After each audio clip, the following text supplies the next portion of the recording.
శైలపుత్రి, బ్రహ్మచారిణి, చంద్రగంట, కూష్మాండ, స్కందమాత, కాత్యాయని, కాలరాత్రి, మహాగౌరి, దుర్గమ్మ ఇట్లా నవరాత్రులు నవదుర్గల అవతారం ఎత్తిందట అమ్మవారు.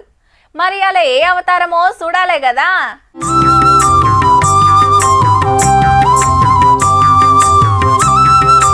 గుళ్ళకాడ మొక్కులు, మండపాల కాడ పూజలు, నవరాత్రులు జోరుగా అవుతున్నాయి. వాడకట్టుకు పెద్ద పెద్ద మండపాలు వర్షి విగ్రహాలు నిలబెట్టి భక్తితోని గొలుసుకుంటున్నారు.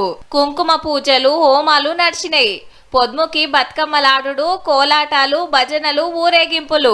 బాసర సరస్వతమ్మ, గద్వాల జోగులాంబ, ఏమ్లాడ రాజరాజేశ్వరమ్మ, బల్కంపేట ఎల్లమ్మ, జూబ్లీ హిల్స్ పెద్దమ్మ, వరంగల్ భద్రకాలమ్మ, శ్రీశైలం భ్రమరాంబిక, బెజవాడ దుర్గమ్మ గుళ్లకు బగ్గొస్తున్నారు భక్తులు.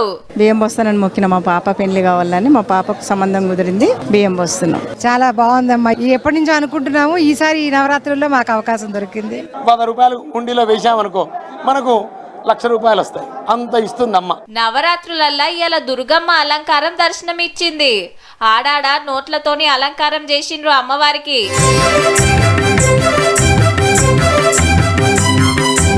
నిజామాబాద్ లా 51 తలలతోని అమ్మవారిని నిలబెడితే చుట్టుముట్టుకెళ్లి భక్తులు వచ్చి కొలుసుకుంటున్నారు. ఈ అమ్మవారి ప్రత్యేకత ఏంటంటే సమస్త రాక్షసులను సంహరించిన తర్వాత సమస్త దేవతలకు తానే జగన్మాత, తానే లోకమాతగా. ఇక తిరుపతిలో ఎంకన్న పెద్ద పండుగ మస్తు సంబురం అనిపిస్తుంది. పొద్దుగాల సూర్యప్రభ వాహనం, రాత్రి చంద్రప్రభ వాహనం మీద తిరిగిండు. దేవుడు రథాల మీద గదిలొస్తుంటే చూసుకుంటా మా భాగ్యం అనుకుంటున్నారు భక్తులు.